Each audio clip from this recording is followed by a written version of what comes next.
মোহাম্মদ একটা এতিম, সে আল্লাহর রাসূল। কুরাইশের উচ্চবংশীয় নেতারা থাকতে সে হবে রাসূল?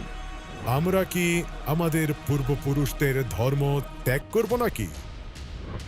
সে পাগল হয়ে গেছে, কে তাকে বিশ্বাস করবে? আমি আপনাকে বিশ্বাস করি। আর ইতিহাসের প্রথম ঈমানের আশ্বাস যার কণ্ঠস্বর থেকে এসেছিল, তিনি ছিলেন মক্কার অন্যতম ধনী ও অভিজাত নারী খাদিজা রাদিয়াল্লাহু তাআলা আনহা, যে নারীকে শহরের ক্ষমতাবান ও সম্মানিত পুরুষরা বিয়ে করতে চাইত, কিন্তু তিনি নিজের মনকে উন্মোচিত করেছিলেন এক সম্বলহীন এতিম যুবকের জন্য, মুহাম্মদ আল আমিন। খাদিজা রাদিয়াল্লাহু তাআলা আনহা শুধু একজন স্ত্রী ছিলেন না, তিনি ইসলামের জন্য নিজের সবকিছু বিলিয়ে দিয়েছিলেন। যখন তিনি ইন্তেকাল করেন তখন তার কোনো সম্পদই অবশিষ্ট ছিল না, কিন্তু খাদিজা রাদিয়াল্লাহু তাআলা আনহার জন্য জান্নাতের দরজাগুলো প্রশস্তভাবে খুলে দেওয়া হয়েছিল। জিবরাইল আলাইহিস সালাম নবী সাল্লাল্লাহু আলাইহি ওয়াসাল্লামের কাছে সুসংবাদ নিয়ে এসেছিলেন, যখন খাদিজা রাদিয়াল্লাহু তাআলা আনহা আপনার নিকট আসবেন তখন তাকে তার মহান প্রতিপালকের নিকট থেকে সালাম জানাবেন এবং আমার পক্ষ থেকেও, আর তাকে জান্নাতে এক প্রকার বিশেষ ফাঁপামুক্তা দিয়ে তৈরি প্রাসাদের সুসংবাদ দিন, যেখানে কোনো ক্লান্তি কিংবা হট্টগোল নেই। এটি এমন এক বয়সী নারীর গল্প যাকে নবী সাল্লাল্লাহু আলাইহি ওয়াসাল্লাম তার জীবনের শেষ দিন পর্যন্ত কখনো ভুলে যাননি। আল্লাহর রাসূলের বাণীর উপর সর্বপ্রথম বিশ্বাস স্থাপনকারী, ইসলামের জন্য নিজের সবকিছু উৎসর্গকারী খাদিজা রাদিয়াল্লাহু তাআলা আনহার গল্প। এই ভিডিও সিরিজটি অসংখ্য নির্ভরযোগ্য ইসলামিক সোর্স থেকে পাওয়া তথ্যের ভিত্তিতে তৈরি করা হয়েছে। সকল এআই ভিজুয়াল নির্ভরযোগ্য মুসলিম স্কলারদের পরামর্শ এবং ইসলামী নির্দেশনার আলোকে তৈরি করা হয়েছে। মরুভূমির বুক চিরে উঁচু উঁচু পাহাড়ের দুপাশে ঘেরা এক নিঃশব্দ উপত্যকায় ছিল একটি শহর, নাম মক্কা। কাবার ছায়া মেখে বেঁচে থাকা এক নগরী, যেখানে সকাল সন্ধ্যা মরুর বাতাসের সঙ্গে মিশে উঠত কাফেলার পদধ্বনি। আর সেই শহরেই বসবাস করতেন কুরাইশ গোত্রের একজন সর্বাধিক সম্মানিত ও ধনী ব্যবসায়ী খুয়াইলিদ। তার সহধর্মিণী ফাতেমা ছিলেন এক সম্ভ্রান্ত বংশের কন্যা, শালীনতা আর মর্যাদায় যাকে সবাই শ্রদ্ধার চোখে দেখত। একদিন আল্লাহ তাদের ঘরকে এক কন্যা সন্তান দিয়ে বরকতময় করলেন। তার আগমনটা হলো প্রত্যাশার একটু আগেই। খুয়াইলিদ নবজাতক কন্যাকে স্নেহ ভরে তুলে নিলেন কোলে। ছোট্ট দুটো চোখের দিকে তাকাতেই তার মুখে নরম এক হাসি ফুটে উঠল। তিনি কোমল স্বরে বললেন, ওর নাম হবে খাদিজা। এর অর্থ যে নির্দিষ্ট সময়ের আগে জন্মেছে। খাদিজা বড় হতে লাগলেন, মক্কার ব্যস্ত বাণিজ্য জীবনের ঠিক মাঝখানে এক অভিজাত ঘরের আদুরে আশ্রয়ে। খুয়াইলিদ বিশাল বিশাল কাফেলা সাজাতেন আর সেগুলিকে পাঠিয়ে দিতেন দূর দূরান্তের দেশে। আর খাদিজা বয়সে তখনও ছোট, তবু এইসব ব্যস্ততা ছুটে চলার জীবনটা প্রত্যক্ষ করতেন। মক্কার দগদগে বালুকারাশির ওপর দিয়ে সময় ধীরে ধীরে গড়িয়ে গেল, আর খাদিজা শৈশব পেরিয়ে পরিণত হলেন এক তরুণীতে। শুধুমাত্র কুরাইশ বংশের সন্তান বলেই তিনি সমবয়সীদের চেয়ে আলাদা ছিলেন না। যে বিষয়টি সত্যিই তাকে সবার থেকে ভিন্ন করেছিল তা ছিল তার আত্মার পবিত্রতা, যাকে সে যুগের অন্ধকার স্পর্শ করতে পারেনি। লাত, মানাত আর উজ্জার নাম যখন মানুষের দৈনন্দিন জীবনের প্রতিটি স্তরে, তখনও খাদিজা রাদিয়াল্লাহু তাআলা আনহার হৃদয় কোনোদিন সেই প্রাণহীন পাথরের দিকে ঝুঁকে পড়েনি, একবারের জন্যও না। জাহিলিয়াতের ছায়া যার চরিত্রকে স্পর্শ করতে পারেনি, যার হৃদয়ের পরিচ্ছন্নতা ছিল একদম স্বচ্ছ, এই পবিত্র স্বভাব দেখেই মক্কার মানুষ তাকে ডাকতে শুরু করল আত-তাহিরা, পবিত্র নারী। বছর গড়িয়ে খাদিজা যখন বিয়ের বয়সে পৌঁছালেন, মক্কারই এক মর্যাদাবান যুবক আবু হালার সঙ্গে গড়ে উঠল নতুন ঘর। তারা দুজনেই সম্ভ্রান্ত ও সম্মানিত পরিবারের সন্তান বলে তাদের এই বন্ধনকে নগরীর অন্যতম সম্মানজনক বন্ধন ভাবা হতো। সন্তান জন্মের পর হাসি আর আনন্দে ভরে উঠেছিল তাদের ঘর, কিন্তু সে সুখ বেশি দিন টেকেনি। বিয়ের অল্প সময় পরই আবু হালা ইন্তেকাল করেন। খাদিজা ধীরে ধীরে নিজের ক্ষতগুলোকে সইয়ে নিয়ে পুনরায় স্বাভাবিক জীবনে ফিরতে লাগলেন। আর একদিন তার সঙ্গে পরিচয় হয় আতিকের, যেন নতুন আশার আলো আরও একবার জন্ম নিল। আতিকও ছিলেন মক্কার সম্ভ্রান্ত ধনী ব্যক্তি এবং তাদের বিবাহ থেকে জন্ম নিল একটি সন্তান। জীবন যখন স্বাভাবিক হতে শুরু করেছে, ঠিক তখনই আতিকের ইন্তেকালে খাদিজা সেই একই বেদনার মুখোমুখি হলেন। অল্প বয়সেই দ্বিতীয়বার স্বামীকে হারানোর পর খাদিজা অনুভব করলেন তিনি জীবনের সবচেয়ে কঠিন পরীক্ষার মধ্য দিয়ে যাচ্ছেন। তবুও সেই দিনগুলোতেই তকদির নীরবে তাকে সবচেয়ে বরকতময় বিবাহের জন্য প্রস্তুত করছিল। এত সব কষ্টের মাঝেও তাকে নিজের সন্তানদের জন্য মনকে শক্ত রাখতে হয়েছিল। সেই যন্ত্রণা তখনও নতুন, চোখের জলও যেন থামেনি। এরই মাঝে তার কাঁধে এসে পড়েছে আরও এক বড় দায়িত্ব। পিছনে রয়ে যাওয়া সম্পদ আর কাফেলাগুলোর পুরো দেখভাল সবই এখন তার হাতে। তার পিতার কাছ থেকে শেখা অভিজ্ঞতা ব্যবহার করে তিনি ব্যবসার দায়িত্ব গ্রহণ করলেন। সময়ের সঙ্গে সঙ্গে খাদিজা রাদিয়াল্লাহু তাআলা আনহু হয়ে উঠলেন এমন একজন নারী যার নাম ব্যবসা ক্ষেত্রে প্রশংসার সঙ্গে উচ্চারিত হতে লাগল। তার পণ্য দামেস্কের বাজারে, ইয়েমেনের বন্দরগুলোতে এবং হিজাজের সবচেয়ে দূর প্রান্তেও পৌঁছাতে লাগল। যে খাদিজার সাথে ব্যবসা করে সে কখনো ক্ষতিগ্রস্ত হয় না। আর ঠিক সেই সময় খাদিজা প্রস্তুত করছিলেন এক বিশাল কাফেলা, যার গন্তব্য ছিল সুদূর দামেস্কো। উটগুলো পণ্যে বোঝাই করা হলো, প্রায় সবকিছুই প্রস্তুত ছিল। তবু একটি জিনিসের ঘাটতি রয়ে গেল, কাফেলাকে নেতৃত্ব দেওয়ার মতো একজন সৎ ও ন্যায়পরায়ণ ব্যক্তি। মক্কার পথে ঘাটে তখন সবার মুখে ঘুরছিল একটাই নাম, আর সেই নামের খবর খাদিজার কানেও পৌঁছালো, মোহাম্মদ আল আমিন, যার অর্থ বিশ্বস্ত মোহাম্মদ। কুরাইশ গোত্রের মানুষের কাছে এই উজ্জ্বল চেহারার যুবক তার সততা ও উত্তম চরিত্রের জন্য পরিচিত ছিল। সেই এতিম মোহাম্মদ শৈশব থেকেই রাখালের কাজ করতেন। একা একা পাহাড়ি পথে বড় বড় পশুর পাল সামলাতেন, আর চাচাদের সঙ্গে কাফেলার সফরে যেতে যেতে ব্যবসার সূক্ষ্ম কায়দা কানুনও শিখে নিয়েছিলেন। রাসূলুল্লাহ সাল্লাল্লাহু আলাইহি সাল্লাম সুপরিচিত ছিলেন তার আমানতদারিতা, ব্যবসার ন্যায়পরায়ণতা ও সততার জন্য। তিনি এতটাই বিশ্বাসী ছিলেন যে মানুষ কোনো দ্বিধা ছাড়াই তাদের পণ্য ও মূল্যবান সম্পদ তার কাছে আমানত রাখত। খাদিজা রাদিয়াল্লাহু তাআলা আনহু সিদ্ধান্ত নিয়ে বার্তা পাঠালেন মোহাম্মদ আল আমিনের কাছে তার পরবর্তী বৃহৎ কাফেলার নেতৃত্ব গ্রহণের প্রস্তাব নিয়ে। এই গুরুত্বপূর্ণ অভিযানে তাকে সহায়তা করতে সঙ্গে পাঠালেন তার বিশ্বস্ত খাদেম মাইসারাকে। নবীজি প্রস্তাবটি গ্রহণ করলেন, আর শুরু হয়ে গেল সফরের প্রস্তুতি। এক এমন যাত্রা যা ইতিহাসের গতিপথ বদলে দেবে। উটগুলোকে বোঝাই করা হলো, পণ্য গুছিয়ে নেওয়া হলো, আর অল্প সময়ের মধ্যেই মক্কার বৃহৎ কাফেলা রওনা দিল দামেস্কের পথে। কাফেলার অগ্রভাগে ছিলেন তরুণ মোহাম্মদ সাল্লাল্লাহু আলাইহি সাল্লাম, আর তার সাহায্যের জন্য ছিল অভিজ্ঞ মাইসারা। দগদগে মরুর সূর্যের নিচে ডজন ডজন উট ধীরে ধীরে এগিয়ে চলল বালুর বুক চিরে। দিন পেরোল, মাইলের পর মাইল পেছনে পড়ে রইল। অবশেষে তারা পৌঁছে গেল দামেস্কের ভূমিতে। তারা বিশ্রামের জন্য একটি সন্ন্যাসীর কুটিরের পাশে গাছের ছায়ায় আশ্রয় নিল। সন্ন্যাসীটি মনোযোগ সহকারে লক্ষ্য করে ধীরে ধীরে মাইসারার কাছে গিয়ে জিজ্ঞেস করল, ওই গাছের নিচে বসে থাকা লোকটি কে? তিনি কুরাইশ গোত্রের একজন যুবক, তার নাম মোহাম্মদ। কি বললে? মোহাম্মদ? জেনে রাখো, ওই গাছের নিচে নবীগণ ছাড়া অন্য কোনো মানুষ কখনো বসেনি। মাইসারা এক মুহূর্তের জন্য স্তব্ধ হয়ে গেল। তার হৃৎস্পন্দন বেড়ে গেল। তিনি প্রচণ্ড বিস্ময়ে মোহাম্মদ সাল্লাল্লাহু আলাইহি সাল্লামের দিকে তাকালেন। সন্ন্যাসীর কথাটা মাইসারার মনে গভীর দাগ কাটল, আর সফর জুড়ে সে আরও একটি বিষয় লক্ষ্য করল।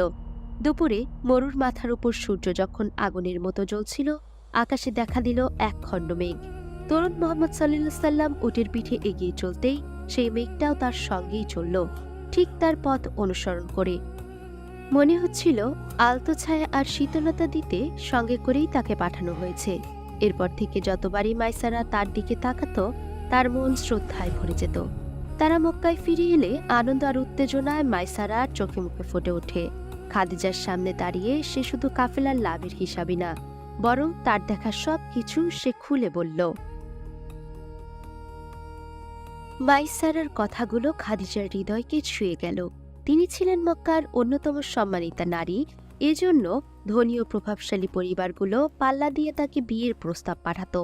কিন্তু তিনি সবার জন্যই হৃদয়ের দরজা বন্ধ রেখেছিলেন, যতদিন না মুহাম্মদ সাল্লাল্লাহু আলাইহি ওয়াসাল্লামের সঙ্গে পরিচয় হল।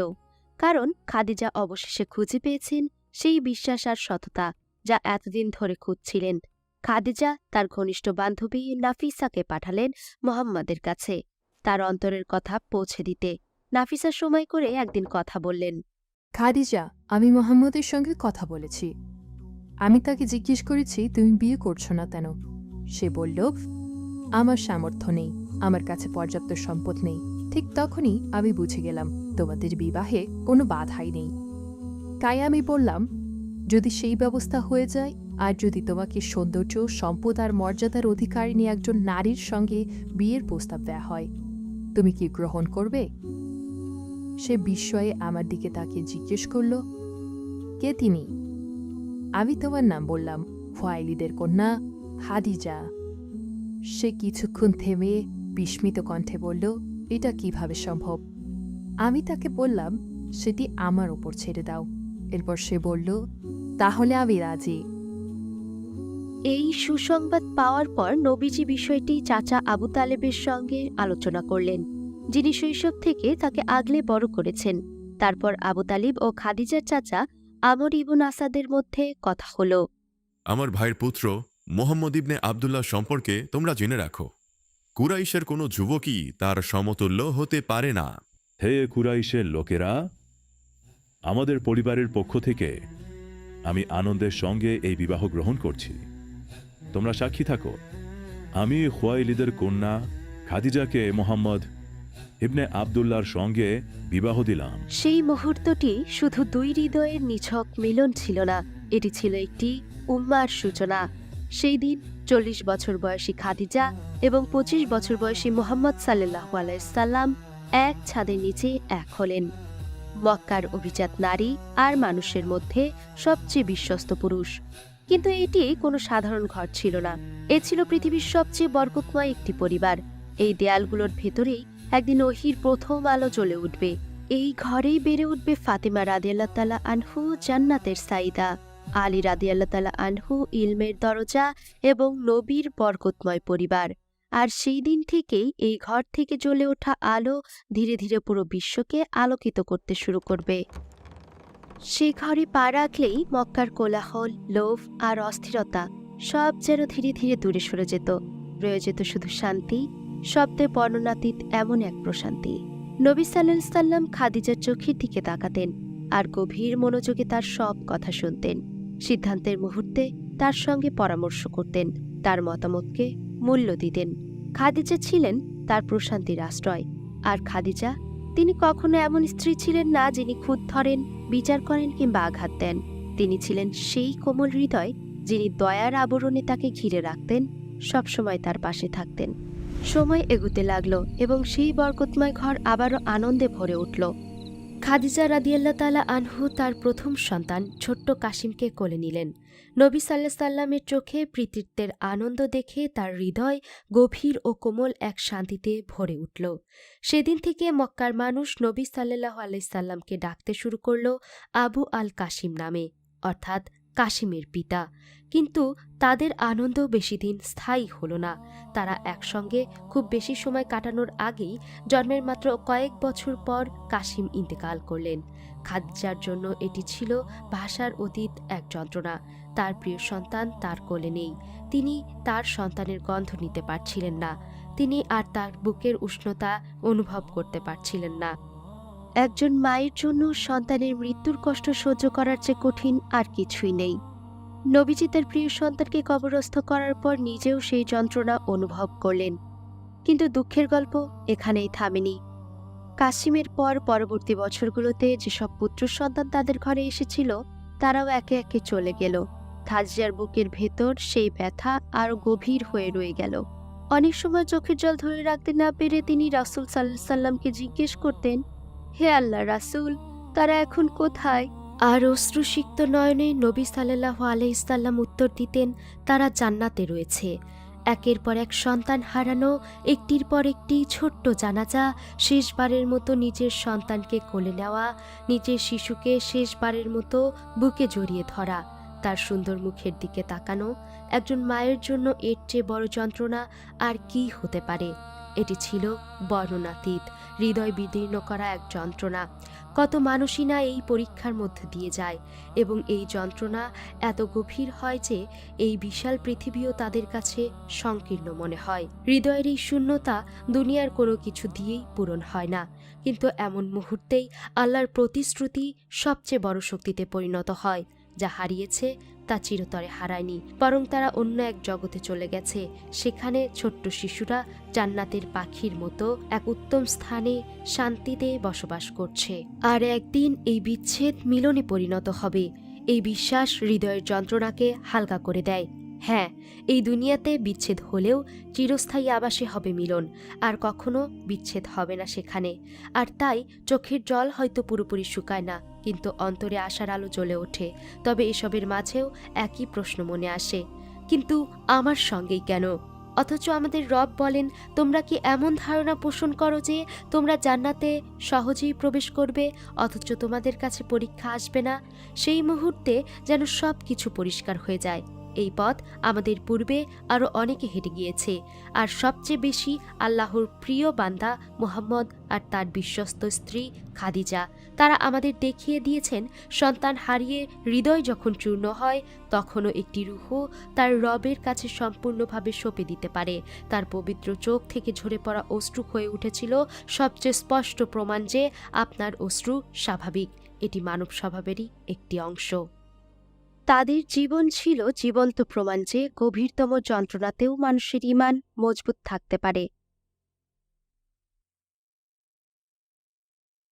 সন্তান হারানোর ব্যথা তাদের হৃদয়ে তখনও তাজা, কিন্তু তাদের ঘর শীঘ্রই শিশুদের হাসিতে পূর্ণ হয়ে উঠবে। একে একে খাদিজা তার মেয়েদের জন্মদান করলেন, জয়নব, রুকাইয়া, উম্মে কুলসুম এবং ফাতিমা। রাসূলুল্লাহ এবং খাদিজার ঘরে ছিল বর্ণাতীত শান্তি, কিন্তু মক্কার রাস্তায় তারা যে অত্যাচার এবং অবিচার দেখত, তা দুজনেরই হৃদয়ে গভীর ব্যথা সৃষ্টি করত।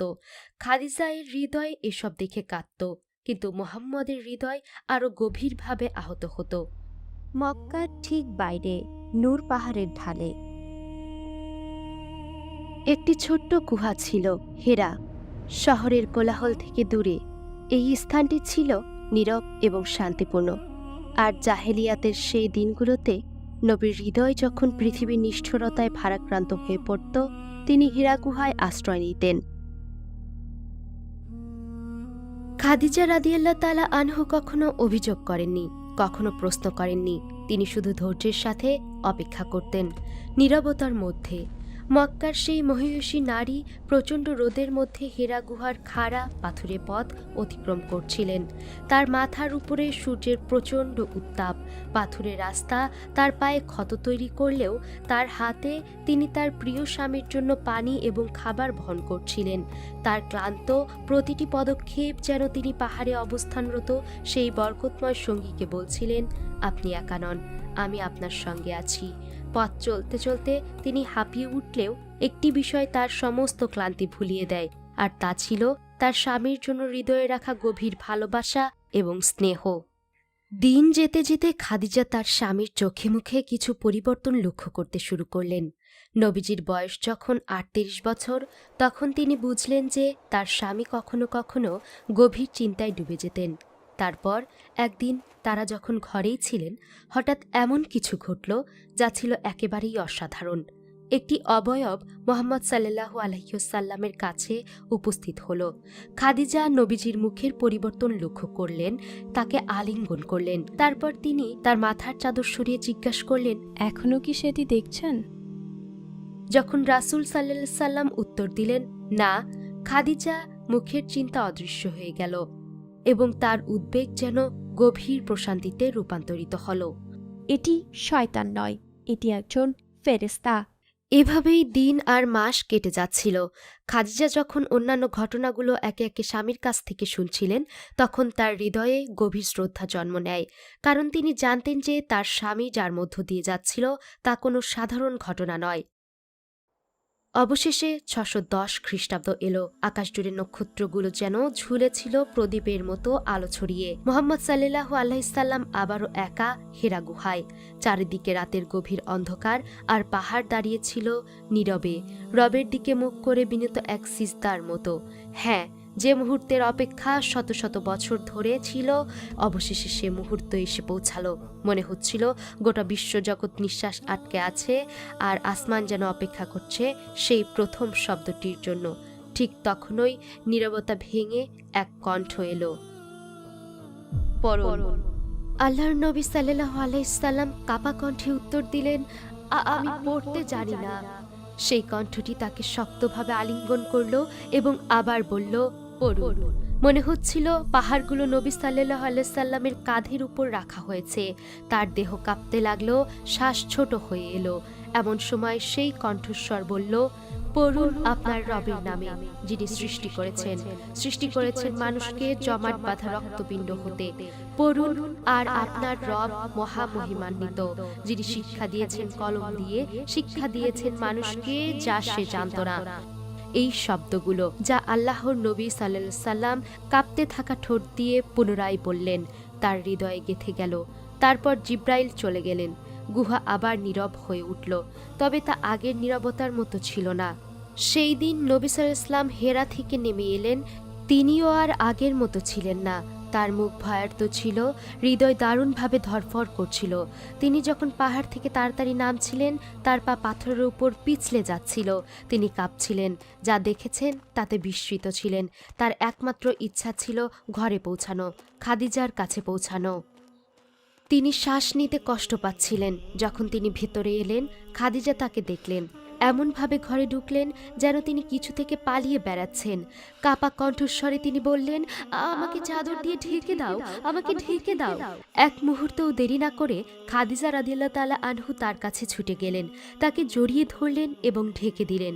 কিছুক্ষণ পর নবী বললেন, আমি ভয় পাচ্ছি হে খাদিজা, আমি আমার নিজের সম্পর্কে আশঙ্কা বোধ করছি। সেই মুহূর্তে তিনি আত্মবিশ্বাসের সঙ্গে বললেন, না, ভয় নেই। আল্লাহর শপথ, তিনি কখনোই আপনাকে অপমানিত করবেন না। আপনি সবসময় সত্য বলেন, আপনার আত্মীয়দের দেখাশোনা করেন, আপনি দুস্থদের সাহায্য করেন এবং অতিথিদের প্রতি দয়ালু। আল্লাহ আপনাকে কখনো ত্যাগ করবেন না।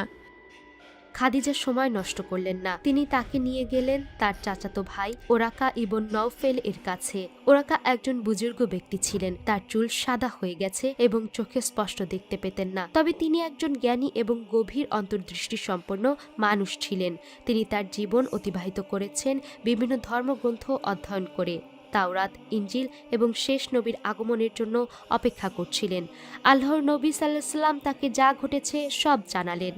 ওরাকা নীরবে সব কিছু শুনলেন। প্রতিটি শব্দ যেন তার হৃদয়ে প্রবেশ করল। তার বলা প্রতিটি শব্দ যেন তার উপর গভীর প্রভাব ফেলেছে। তার মুখে উচ্ছ্বাস এবং গাম্ভীর্য ভেসে উঠল। সুসংবাদ! এই সেই ফেরেশতা জিব্রাইল যাকে মুসা আলাইহিস সালামের নিকট আল্লাহ প্রেরণ করেছিলেন। আপনি এই জাতির নবী। কিন্তু মনে রাখবেন, আপনার জাতি আপনার বিরোধিতা করবে।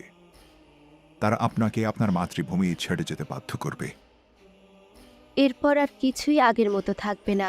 প্রথম ওহির সেই শিহরণ তখনও একেবারে জাটকা, কিন্তু এরপর সেই কণ্ঠ পুনরায় ফিরে এলো না।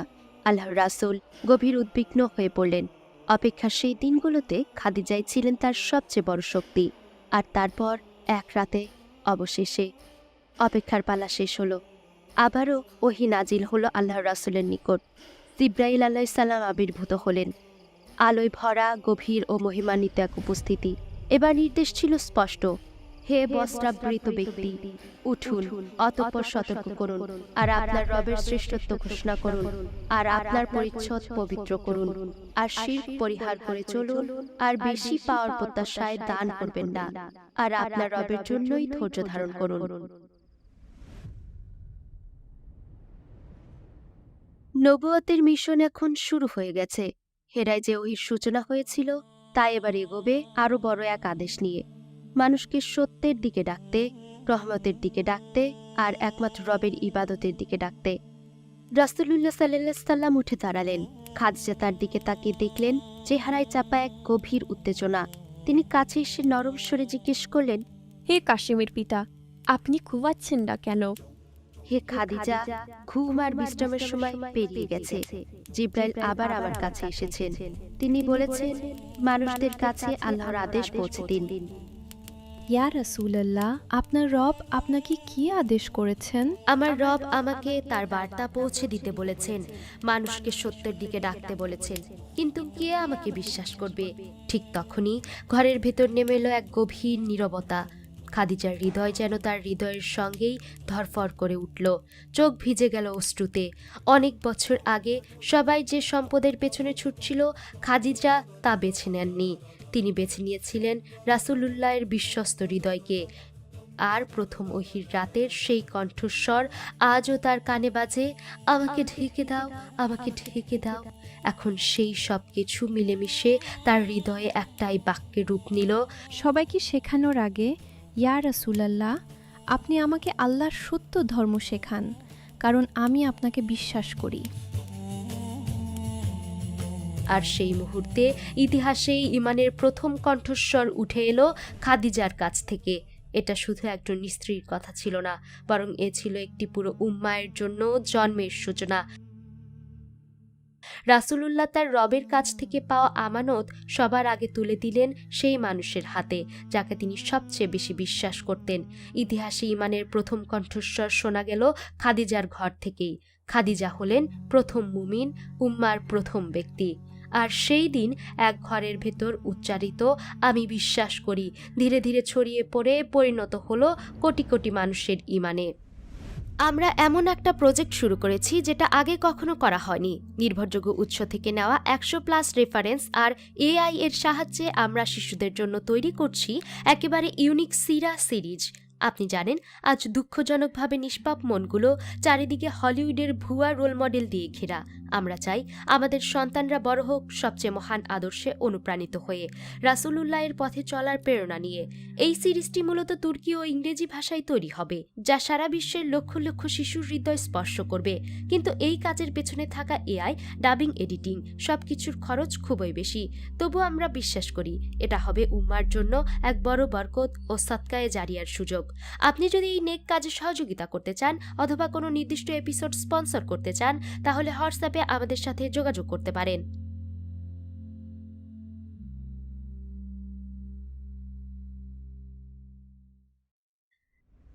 সেই ঘরটি তখন হয়ে ওঠে ইসলামের প্রথম আশ্রয়স্থল। তারপর একদিন জিব্রাইল আলাইহিস সালাম আবারও এলেন আর বললেন, পানি আনুন। আমি আপনাকে শেখাবো কিভাবে অজু করতে হয় আর কিভাবে ইবাদত করতে হয়, যাতে আপনি আল্লাহর ইবাদত করতে পারেন তা জানেন। নবীজি পানি আনলেন। জিব্রাইল আলাইহিস সালাম তাকে দেখালেন কিভাবে হাত, মুখ আর পা ধুতে হয়। সেদিন প্রথমবারের মতো অজুর প্রতিটি ধাপ সহ সবকিছু শেখা হলো। এরপর জিব্রাইল তাদের নামাজ, কিয়াম, রুকু ও সিজদা, এরপর তিনি ইমাম হয়ে তাদের নামাজ পড়ালেন। রাসূলুল্লাহ তার পেছনে দাঁড়ালেন আর খাদিজা তাদের সবার পেছনে রবের সামনে। আর সেই মুহূর্তে ইতিহাসের সবচেয়ে বরকতময় নামাজ আদায় হলো। রাসূলুল্লাহ, তার প্রিয় স্ত্রী খাদিজা আর জিব্রাইল আলাইহিস সালাম তারা একসাথে একই সিজদায় এক হলেন রবের সামনে। প্রথমবার সবার কপাল মাটিতে ছুঁলো, প্রথমবার হৃদয়গুলো রবের সাথে সিজদার ভিতর জুড়ে গেল। সেদিন মাত্র দুজনকে নিয়ে যা শুরু হয়েছিল তা আজ ইবাদত হয়ে গেছে কোটি কোটি মানুষের। কাঁধে কাঁধ মিলিয়ে দাঁড়ানো এক সারি। একদিন খাদিজা আবার হেরার পাহাড়ি খাড়া ঢাল বেয়ে উঠছিলেন। বয়স বেড়ে গিয়েছিল, তার পদচারণা ধীর হয়ে গিয়েছিল। প্রতিটি খাড়া ঢাল বেয়ে ওঠা আগের চেয়ে বেশ কঠিন ছিল, তবুও তিনি কখনো দমে যাননি। আল্লাহর রাসূলের জন্য খাবার নিয়ে যেতেন। ঠিক সেই মুহূর্তেই জিব্রাইল এলেন এবং বললেন, খাদিজা যখন আপনার কাছে আসবেন তাকে সালাম দিন, তার রবের পক্ষ থেকে, আমার পক্ষ থেকেও। আর জান্নাতের একটি গৃহের সুসংবাদ দিবেন, যা এমন একটি ফাঁপা মুক্তায় গড়া, যেখানে নেই কোনো কোলাহল, নেই কোনো ক্লান্তি। এক নারী যার জান্নাতের জায়গা দুনিয়াতেই তৈরি হয়ে গিয়েছিল। এক নারী যাকে জিব্রাইল নিজে শান্তির সালাম জানালেন, আর তার রবও। কারণ তিনি দিয়েছিলেন তার জীবন, তার সম্পদ, তার হৃদয়, স্বামী ও তার দাওয়ার পথে। তিনি বয়ে নিয়েছিলেন সবচেয়ে ভারী দায়িত্বগুলো, নিয়েছিলেন নিজের কাঁধে, সহ্য করেছিলেন একের পর এক ব্যথা, আর তবু কখনো অভিযোগ করেননি, একবারও আফসোস করেননি। খাদিজা ইসলাম গ্রহণের পর সেই ঘর থেকেই আরেকজন ইসলাম গ্রহণ করলেন, নবীজির কিশোর চাচাতো ভাই আলী, যিনি তাদের তত্ত্বাবধানে বড় হয়েছিলেন। শিশু হৃদয়ের নিষ্পাপতায় ইসলাম কবুল করলেন সেই ছোট্ট ছেলেটি একদিন ইসলামে জ্ঞানের দরজা হয়ে উঠেছিল। বহু বছর আগে জায়েদ রাদিয়াল্লাহু তাআলা আনহুকে শিশু অবস্থায় বন্দী করা হয়েছিল। পরে খাদিজার মাধ্যমে তিনি রাসূলের তত্ত্বাবধানে এলেন, পেলেন তার মমতা, আর তারপর জায়েদও ইসলাম গ্রহণ করলেন। রক্তের সম্পর্ক, সম্পদ এসব তাদের একত্র করেনি, করেছে তাদের হৃদয়ে বেড়ে ওঠা ঈমান। আর রাসূলের উপর তাদের ভরসা। রাতে নীরব সময়গুলোতে ওহির আয়াত নাজিল হতো, প্রথমে নবীজির ঠোঁটে, তারপর সেই ছোট নিবেদিত জমায়েতের হৃদয়ে। আর খাদিজা ছিলেন শুধু সেই প্রথম জামাতের মা নন, তিনি ছিলেন তার সবচেয়ে দীর্ঘ স্তম্ভ, সবচেয়ে বড় আশ্রয়। সেই ঘরই হয়ে উঠল ইসলামী দাওয়ার প্রথম কেন্দ্র। সেখান থেকে ইমানের বিস্তার গোপনে ছড়িয়ে পড়তে লাগলো। মাটির নিচে বীজের মতো নিঃশব্দে বেড়ে উঠল শিকড়, ছড়ালো। কিন্তু এবার সময় এসে গেল মাটি ভেদ করার। তখন আরেকটি হুকুম নাজিল হলো, এবার শুরু করতে হবে সবচেয়ে নিকটজনদের দিয়ে। আর সতর্ক করো সবাইকে, শুরু করো তোমার নিকটতম আত্মীয়দের থেকে। এই নির্দেশের পর আল্লাহর রাসূল খাদিজার সাথে কথা বললেন, আর তারপর তার ঘরে তার চাচাদের ও বনি হাশিমের ছেলেদের জন্য খাবার তৈরি হলো। খাবার প্রস্তুত করে মেহমানদের স্বাগত জানানো হলো। খাওয়া দাওয়ার পরে নবী করিম সাল্লাল্লাহু আলাইহি ওয়াসাল্লাম উঠে দাঁড়িয়ে তার স্বজনদের ইসলামের দাওয়াত দিলেন, দুনিয়া আর আখিরাতে সত্যিকার সাফল্যের পথ দেখালেন। তিনি কথা শেষ না করতেই একটা বিদ্রূপপূর্ণ চিৎকার নীরবতা ভেঙে দিল।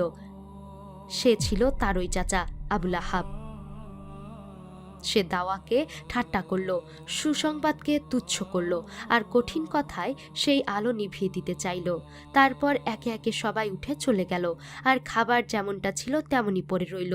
রাসূল সাল্লাল্লাহু আলাইহি ওয়াসাল্লাম তার নবুয়াতের প্রথম ধাপে কষ্ট পেয়েছিলেন আপনজনদের দ্বারাই, প্রথম পদক্ষেপেই।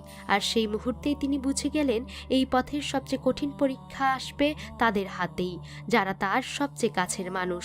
এবং খুব শীঘ্রই আল্লাহ সুবহানাহু ওয়া তাআলার পক্ষ থেকে স্পষ্ট হুকুম এলো, তোমাকে যা আদেশ করা হয়েছে তা প্রকাশ করো, আর মুশরিকদের থেকে মুখ ফিরিয়ে নাও। মক্কার রাস্তায় এবার সত্য প্রতিধ্বনিত হবে। কাছের আত্মীয় স্বজনকে ইসলামের দাওয়াত দেওয়ার নির্দেশের পর এবার আল্লাহর কাছ থেকে সমগ্র মানব জাতির কাছে ইসলামের দাওয়াত পৌঁছে দেওয়ার নির্দেশ এলো। এই আহ্বান কিছু হৃদয়ে জাগালো গভীর শান্তি আর আনন্দ, কারো চোখ ভরে উঠল অশ্রুতে। আল্লাহর বাণী শুনে তারা ঈমানের সাথে আল্লাহর রাসূলের পেছনে দাঁড়িয়ে গেলেন। আরও কিছু মানুষ যারা সত্যের বদলে বেছে নিল অহংকার আর জেদ। তারা নবীজিকে আরও কষ্ট দিতে যা পারল করল।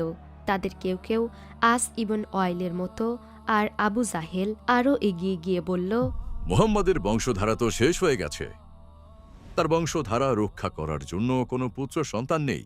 সে মারা যাওয়ার সাথে সাথে তার নামও শেষ হয়ে যাবে। যে নামের বিলুপ্তি ঘটবে বলে তারা বিদ্রূপ করেছিল, আজ সেই নামই পৃথিবীর সবচেয়ে বেশি রাখা হয় ছেলেদের।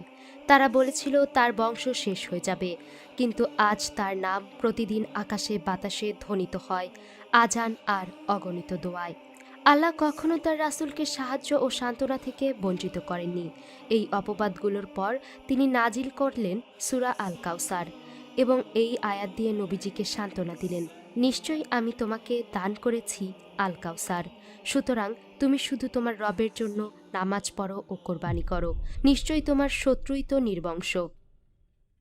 দিন যেতে লাগলো, নির্যাতন আরও বেড়েই চলল। মুমিনদের কাঁধে চাপল নতুন নতুন বোঝা। যারা একসময় নিজের শহরে মুক্তভাবে চলত, তারা এখন নিজেরই দেশে যেন অপরিচিতদের মতো হয়ে গেল নিজেরই প্রিয়জনদের দ্বারা, যাদের তারা ভালোবাসত। তোমরা মুহাম্মদের ধর্ম মানবে কিভাবে, যেখানে আমরা এখনো আমাদের পূর্বপুরুষদের ধর্ম মানি? শুধু আমার রব আল্লাহ এ কথা বলায় কাউকে ফেলে দেয়া হতো জ্বলন্ত পাথরে, কাউকে চাপা দেয়া হলো তপ্ত বালুর নিচে। তারা শ্বাস নিতে ছটফট করতেন। রাহবার আর্তনাদ কেঁপে কেঁপে উঠল মক্কার অলিতে গলিতে। আর সেই অন্ধকারতম সময়গুলোতে খাদিজা দাঁড়ালেন তাদের পাশে, যা ছিল সবকিছু নিয়ে। তিনি নির্যাতনের দগদগে রোদে হয়ে উঠলেন শীতল ছায়া, ক্ষত বিক্ষত হৃদয়ের ওপর মমতার হাত। কারণ তিনি জানতেন এটাই সত্যের পথ, এটাই ছিল আল্লাহর পথ। যখন নির্যাতন অসহ্য হয়ে উঠল, রাসূলুল্লাহ মুমিনদের জন্য খুলে দিলেন আশার এক দরজা, আবিসিনিয়া। সমুদ্রের ওপারে অবস্থিত একটি নিরাপদ ভূমি, মক্কার অত্যাচার নির্যাতন থেকে আশ্রয় পাওয়ার একটা জায়গা। জায়গাটি নিরাপদ ছিল, কিন্তু ছিল বিচ্ছেদের পথও।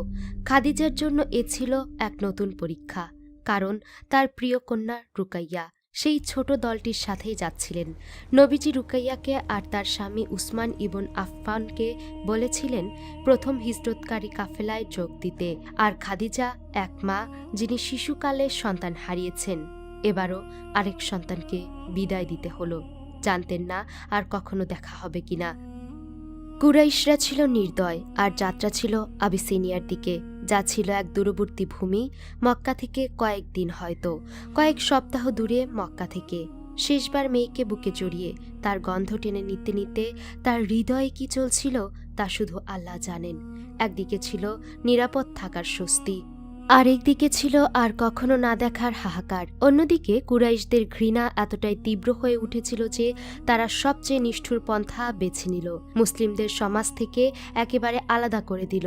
কুরাইশদের ফরমান ছিল পরিষ্কার: কেউ তাদের সাথে কথা বলবে না, কেউ তাদের সাথে লেনদেন করবে না, কোনো বিবাহ সম্পর্ক স্থাপন করা হবে না। এভাবেই শুরু হলো নির্মম বয়কট। এমনকি সালামও দেয়া হতো না, যেন নিজের শহরেই তাদের জীবন্ত কবর দেয়া হচ্ছিল। আর কোথাও কোনো পথ না পেয়ে মুমিনরা ঘরবাড়ি আর স্মৃতি পেছনে ফেলে শিব আবু তালিব নামক একটি সংকীর্ণ উপত্যকায় আশ্রয় নিল। সেদিন খাদিজা রাদিয়াল্লাহু তাআলা আনহু তার সবকিছু উজাড় করে দিলেন, প্রত্যেকটা মুদ্রা, সকল সম্পত্তি। তিনি ক্ষুধার্ত মুমিনদের জন্য 3 বছর, টানা 3 বছর সেই উপত্যকা দেখল মানব ইতিহাসের অন্ধকারতম অধ্যায়গুলোর একটিকে। রাতে ঠান্ডা বাতাসে শিশুর কান্না প্রতিধ্বনিত হতো। মা, একটু রুচি দাও। মনে আছে সেই মিষ্টি খেজুরগুলো? আর কিছু কি নেই? আর একটু রুচি দাও। মায়েরা চোখের জল লুকিয়ে শিশুদের সান্ত্বনা দিতেন, কিন্তু দেওয়ার মতো কিছুই ছিল না। ক্ষুধা থামানোর খাবারও নেই, তৃষ্ণা মেটানোর পানি নেই। মানুষ ফুটাতো গাছের পাতা, এমনকি শুকনো পশুর চামড়াও, শুধু আরেকটা দিন বাঁচতে। ক্ষুধা গ্রাস করে নিয়েছিল পুরো উপত্যকা, আর তবু খাদিজা আর আল্লাহর রাসূল যা ছিল সব দিলেন, প্রতিটি লোকমা, প্রতিটি ফোঁটা ভাগ করে। চারপাশে সবাইকে টিকিয়ে রাখতে লড়লেন, কিন্তু দিন দিন তারা বুঝতে লাগলেন রসদ ধীরে ধীরে ফুরিয়ে আসছে। সেই যন্ত্রণার দিনগুলোতে খাদিজার ভাতিজা হাকিম ইবন হিজাম এগিয়ে এলেন। এক রাতে তার লোকজনকে সাথে নিয়ে গোপনে উটে আটা বোঝাই করে উপত্যকার দিকে রওনা হলেন, কিন্তু আবু জাহেল পথ আটকে দিল। তুমি কি বনি হাসিমদের জন্য খাবার নিয়ে যাচ্ছ? আল্লাহর কসম, তুমি এখানেই দাঁড়িয়ে থাকবে যতক্ষণ না আমি তোমাকে পুরো মক্কার সামনে অপমান করি। ঠিক তখন আবু আল বুকতারি ঘটনাটা দেখে, আর চুপ থাকতে না পেরে আবু জাহেলের সাথে তীব্র তর্কে জড়ান এবং তাকে বাধ্য করে ফিরে যেতে। এর ফলে হাকিম খাবারগুলো উপত্যকায় পৌঁছে দিতে সক্ষম হলেন। মাত্র 1 বস্তা আটা, কিন্তু যে শিশুরা দিনের পর দিন না খেয়েছিল তাদের কাছে তা ছিল জীবন। সপ্তাহের পর সপ্তাহ প্রথমবার হাড়ি আবার ফুটল, আর হাসি ফিরল ছোটদের মুখে। আর খাদিজা আবারও মুমিনদের বোঝা হালকা করলেন, শুধু সম্পদ দিয়ে নয়, নিজের নিকটাত্মীয়দেরও কাজে লাগিয়ে। দীর্ঘ 3 বছর পর ঘটল এক বিস্ময়। বয়কটের দলিল, যা কাবার দেয়ালে টাঙানো ছিল, পাওয়া গেল পোকায় খেয়ে একেবারে নষ্ট, ছিন্ন ভিন্ন। আর আল্লাহ সুবহানাহু তাআলা এ কথা তার রাসূলকে জানিয়ে দিলেন। নবীজি তার চাচা আবু তালিবকে বললেন, কাবায় গিয়ে কাগজটি নিজেরাই দেখে আসুন। আমার ভাতিজা যদি সত্য বলে থাকে তাহলে বয়কটের এই অন্যায়টা শেষ করুন। কুরাইশরা কাবায় গিয়ে যা দেখল তা দেখে স্তব্ধ হয়ে গেল, কিন্তু তখনও তারা এটিকে নবুয়তের নিদর্শন হিসেবে দেখতে অস্বীকার করল। তারা সত্যের দিক থেকে চোখ ফিরিয়ে নিল। এটা তো জাদুই, এছাড়া আর কিছুই নয়। তবুও এই খবর বয়কটকে কিছুটা হলেও দুর্বল করল। মক্কার কয়েকজন সম্ভ্রান্ত ব্যক্তি বিবেকের তাড়নায় বয়কটের বিরুদ্ধে কথা বলল, আর এভাবেই অবরোধ শেষ হল। মুসলিমরা এবার উপত্যকা ছেড়ে বের হতে পারলেন। হ্যাঁ, ক্ষুধার দিন শেষ হয়েছিল, শিকল ভেঙেছিল, কিন্তু অনাহার আর বয়সের ভারে খাদিজার দেহ ভেঙে পড়েছিল। তিনি অসুস্থ হয়ে পড়লেন, আর বিছানা থেকে উঠতে পারলেন না। শ্বাস নিতেও কষ্ট হচ্ছিল তার। এত বছরের ভারে তার শরীর তখন দুর্বল হয়ে গিয়েছিল। অসুখ বাড়তে লাগলো, শ্বাস ভারী হয়ে উঠল। তবু তার অন্তরে কোনো অনুশোচনা ছিল না, ছিল শুধু এই শান্তি। প্রতিটি নিঃশ্বাস তিনি তার রব আর তার দাওয়ার জন্য দিয়েছিলেন। আর তার শয্যার পাশে ছিলেন তার সঙ্গী, যাকে তিনি নিজের প্রাণের চেয়েও বেশি ভালোবাসতেন, মোহাম্মদ। খাদিজা তার বরকতময় মুখের দিকে তাকালেন। জীবনের সেরা দিনগুলো কেটেছে তারই পাশে। তিনি সব হারিয়েছিলেন, তবু তার সবচেয়ে বড় সম্পদ ছিল আল্লাহর রাসূলের পাশে থাকা। যেন তার হৃদয় ধুকপুক করত একটাই বাক্যে, হে আল্লাহর রাসূল, আপনার জন্য আমি আমার মা, আমার বাবা, আমার সম্পদ আর আমার জীবনও কোরবানি করতে চাই। দুনিয়ার সব কিছুর দাম ছিল শুধু তার হাসি। তিনি হাসলে দুনিয়া সুন্দর হয়ে উঠত। তিনি যখন বলতেন খাদিজা, সেই ডাক এই বিশ্বে আর কোনো শব্দই যেন এত সুন্দর ছিল না। কিন্তু এখন খাদিজা ধীরে ধীরে চলে যাচ্ছিলেন এবং রসুলের হৃদয় দুঃখ ভারাক্রান্ত হয়ে উঠছিল। তিনি তার প্রিয় খাদিজাকে বিদায় জানাচ্ছিলেন। তাদের মেয়েরাও ছিল, আর সবচেয়ে ছোট ফাতিমা। তিনি তখনও কেবল শিশু, ভঙ্গুর হৃদয় নিয়ে কাঁদছিল। খাদিজা এই দৃশ্য সহ্য করতে পারলেন না। কাঁপতে কাঁপতে হাতে মেয়ের মুখ ছুঁয়ে তার চোখের দিকে তাকিয়ে বললেন, কেঁদো না আমার মা, দুঃখ করো না, কান্না থামাও। মনে আছে জিব্রাইল তোমার বাবাকে কি বলেছিলেন? খাদিজা যখন তোমার কাছে আসবে তাকে সালাম দিও, তার রব এর পক্ষ থেকে আর আমার পক্ষ থেকেও। আর তাকে সুসংবাদ দিও, জান্নাতের এক মহলের ফাঁপা মুক্তায় গড়া, যেখানে নেই কোনো কোলাহল আর নেই কোনো ক্লান্তি। কেঁদো না আমার মা। তবু ছোট ফাতিমার অশ্রু থামল না, আরো জোরে ঝরতে লাগলো। তার মায়ের কথাগুলো বিচ্ছেদের ব্যথা আরো গভীর করে দিল। তিনি অশ্রুপূর্ণ চোখ নিয়ে তার পিতার দিকে তাকালেন, যেন বলছেন, আব্বা, আমাকে সান্ত্বনা দিন। রাসূলুল্লাহ মেয়ের ব্যথা গভীরভাবে অনুভব করলেন, আর কোনোভাবেই তিনি চোখ সরাতে পারছিলেন না তার প্রিয় খাদিজার মুখ থেকে। কত গভীরভাবে তিনি তাকে ভালোবাসতেন। 25 বছর ধরে তিনি ছিলেন তার সঙ্গিনী। প্রতিটি পদক্ষেপে তিনি ছিলেন পাশে, তিনি ছিলেন তার খাদিজা। আর এখন সেই প্রিয় সঙ্গিনী তার মালিকের কাছে ফিরে যাচ্ছেন। নবীজির বরকতময় মুখে ছিল গভীর শোক, তবু ছিল আল্লাহর কাছে সমর্পিত হৃদয়ের নীরব শান্তিও। কারণ এখন যে মুক্তার মহল তার জন্য প্রতিশ্রুত ছিল, তা তাকে ডাকছিল। খাদিজা শেষবার আল্লাহর রাসূলের মুখের দিকে তাকালেন, তারপর তাকালেন তার সন্তানদের দিকে, আর নীরবে তার রবের কাছে সঁপে দিলেন নিজের রুহু। খাদিজা ফিরে গেলেন তার সৃষ্টিকর্তার কাছে, পরম দয়াময়ের কাছে। চারপাশ ভরে উঠল অশ্রু আর শোকে, আর প্রতিধ্বনিত হল শুধু এই বাক্য, ইন্না লিল্লাহি ওয়া ইন্না ইলাইহি রাজিউন। নিশ্চয়ই আমরা আল্লাহরই, আর তার কাছেই আমাদের সবাইকে ফিরে যেতে হবে। যে নারী দুনিয়াতেই তার রবের সালাম পেয়েছিলেন, তিনি এখন পৌঁছে গেলেন সেই সত্তার কাছে, যিনি সেই সালাম পাঠিয়েছিলেন। খাদিজা দুনিয়া ছেড়ে চলে গেলেন। তিনি রেখে গেলেন শুধু কেবল এতিম সন্তান নয়, এক নবীর হৃদয়ে অটুট শক্তি, আর পুরো উম্মার জন্য এক পথ। যে ছেলেটিকে তিনি বড় করেছিলেন, জায়েদ, একদিন তিনি ইসলামের বাহিনীর নেতৃত্ব দিয়েছেন, কুরআনের আলো বহন করে দূর দূরান্তের মাটিতে পৌঁছে দিয়েছেন। যে শিশুটি তার তত্ত্বাবধানে বড় হলো, আলী হয়েছিলেন জ্ঞানের দরজা, আর একদিন মুসলিমদের নেতা। আর তার প্রিয় কন্যা ফাতিমা হয়েছিলেন পবিত্রতার প্রতীক, হয়েছিলেন হাসান ও হুসাইনের মা। বাবার বংশধারা বহন করেছিলেন, আর রাসূলের কাঁধে বহন করা ইসলামের বার্তা পৌঁছে গিয়েছিল শতাব্দী পেরিয়ে কোটি মানুষের কাছে। খাদিজার ত্যাগ বেঁচে থাকবে রাসূলুল্লাহর বিজয়ের ভেতরেই। চলে যাওয়ার বহু বছর পরও নবীজি তার খাদিজাকে ভালোবাসা আর ব্যাকুলতায় স্মরণ করতেন। এমনকি 10 বছর পরেও তার নাম উঠলেই নবীজির চোখ ভরে উঠত অশ্রুতে। বহু বছর পরে তার কথা বলতে গিয়ে তিনি বলেছিলেন, আল্লাহ আমাকে কখনো খাদিজার চেয়ে উত্তম কাউকে দেননি। মানুষ যখন আমাকে অস্বীকার করল, সে আমার উপর ঈমান আনলো। তারা যখন আমাকে মিথ্যাবাদী বলল, সে সত্যের সাক্ষ্য দিল। যখন কেউ আমাকে কিছু দিল না, সে আমাকে তার সম্পদ দিয়ে সহায়তা করল। আর আল্লাহ আমাকে তার মাধ্যমেই সন্তান দিয়ে বরকত দিলেন। কিছু ভালোবাসা সত্যিই চিরন্তন।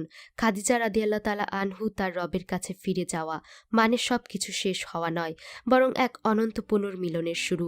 যেখানে মিলবেন তা জান্নাত, যেখানে নেই কোনো বিচ্ছেদ। তাই নবীজির হৃদয়ে তার নাম আর তার ভালোবাসা চিরদিন জীবন্ত। এটাই আমাদের মা খাদিজা রাদিয়াল্লাহু তাআলা আনহু আমাদের জন্য রেখে গেছেন সম্পদ কিংবা জমিজমা নয়, বরং আল্লাহর রাসূলের প্রতি ভালোবাসা। মানে এই বলতে পারা, হে আল্লাহর রাসূল, আপনাকে পাথর মারা হয়েছিল, আপনি ক্ষুধার্ত ছিলেন, আপনাকে ঘর ছাড়া করা হয়েছিল, আপনি রাতে উম্মার জন্য কাঁদতেন, আর আপনার কারণে এই বার্তা আমার কাছে পৌঁছেছে। তাই আমিও আপনাকে ভালোবাসি, আমার সম্পদ, আমার সন্তান, আমার নিজের প্রাণের চেয়েও বেশি। আমাদের মা খাদিজার মতোই। তাকে ভালোবাসা মানে তার জন্য ব্যাকুল হওয়া আর বলা, ইস, যদি একবার আপনাকে দেখতে পেতাম, আপনার পাশে বসে আমার সব কষ্ট আপনাকে বলতাম। তাকে ভালোবাসা মানে প্রতিটি পদক্ষেপে, প্রতিটি কথায় হৃদয় কেঁপে ওঠা, নিজেকে জিজ্ঞেস করা, এখন যদি আল্লাহর রাসূল আমাকে দেখে ফেলতেন, তিনি কি হাসতেন? আর তার প্রতি ভালোবাসার সবচেয়ে বড় প্রমাণ হলো তার পথ অনুসরণ করা আর তার মিশনকেই নিজের মিশন বানানো।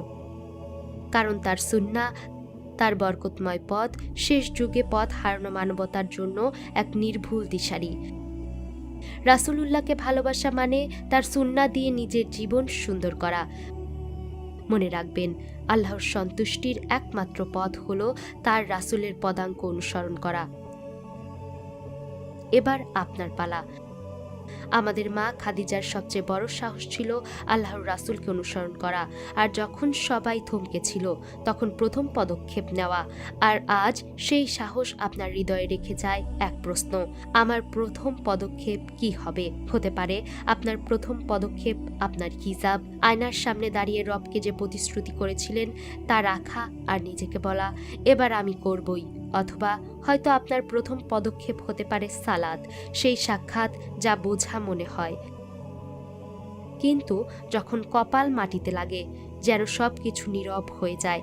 আর সেই নীরবতায়, সেই সিজদার মুহূর্তে আপনি বুঝতে পারবেন যে সালাতকে আপনি বোঝা ভাবছিলেন সেটাই আসলে আপনাকে ঠিক রেখেছে। কিন্তু আমি জানি সেই প্রথম পদক্ষেপ কিন্তু সহজ নয়। আপনার মনে কুমন্ত্রণা আসে, অনেক দেরি হয়ে গেছে, অনেক ভুল করেছি, আল্লাহ কি আমাকে গ্রহণ করবেন? তুমি আগেও চেষ্টা করে আবার থেমে গেছো। কিন্তু জেনে রাখবেন, আপনার রব এটা দেখেন না যে আপনি কতবার পাপ করেছেন, দেখেন আপনি কত আন্তরিকভাবে তার দরজায় ফিরে আসেন। আপনি যখন বলেন আমি ফিরে এসেছি, তিনি কখনো জিজ্ঞেস করেন না এতদিন কোথায় ছিলে। মনে রাখবেন, আমাদের রব কি প্রতিশ্রুতি দেন, আমার বান্দা যদি আমার দিকে হেঁটে আসে, আমি তার দিকে দৌড়ে যাই। আর এখন আপনার প্রথম পদক্ষেপ নিন, ভয় পাবেন না, কারণ আল্লাহ কখনো তাকে ছেড়ে দেন না যে তার উপর ভরসা করে।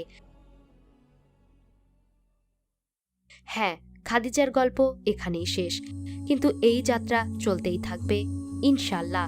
পরের এপিসোডে আমরা দেখব এক প্রিয় মায়ের গল্প, যিনি স্বপ্নে পেয়েছিলেন এমন এক সন্তানের সুসংবাদ, যিনি হবেন সব জগতের রহমত। তিনি আমাদের নবীর প্রিয় মা, দুই জাহানের আলো আমিনার গল্প। আপনি প্রস্তুত থাকলে পরের এপিসোডে তার গল্প আমাদের অপেক্ষায় আছে।